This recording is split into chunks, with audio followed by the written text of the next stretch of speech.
Well, provided that we don't have any problems, the grapes are looking great. We have what's called a normal set, so a normal size crop, as opposed to having a lot like we had in 2018 or not enough like we had in 2017.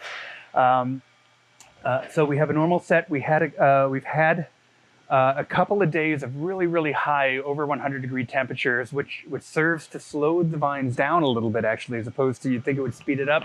It actually shuts the vines down so they don't lose any moisture. And it ends up pushing the harvest back a little bit. This is great because it allows for longer hang time, which allows for deeper flavors, better color and structure. Now, that being said, the 2 weeks of 110-degree weather we were promised didn't happen because the smoke came down and it cooled everything. So we were down around 90, 95 degrees underneath that. So again, I feel optimistic that I think right now what I'm looking at is the harvest is going to be a little bit early for our late ripening varieties and a little bit late for our early ripening varieties. So it's going to be a fast and furious harvest.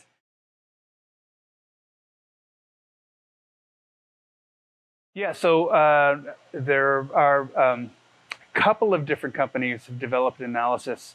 The Australians, where their continent seems to catch on fire every single year. They are the world's leading experts on fires and impacts on grapevines and winemaking. Smoke taint in particular is what we're talking about.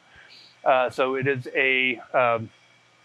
what happens is that smoke, when it sits heavily on the vines for a period of time, period of exposure, we're not entirely sure how long that is or other factors that influence it.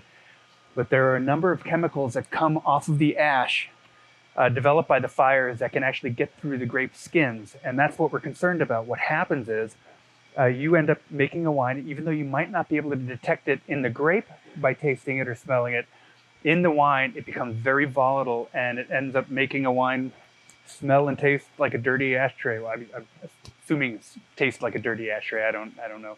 But so there are some analyses that have been developed to test for these chemical components on the vine. So they crush the grapes in the laboratory, then they extract the juice, and then they test for a component called guaiacol.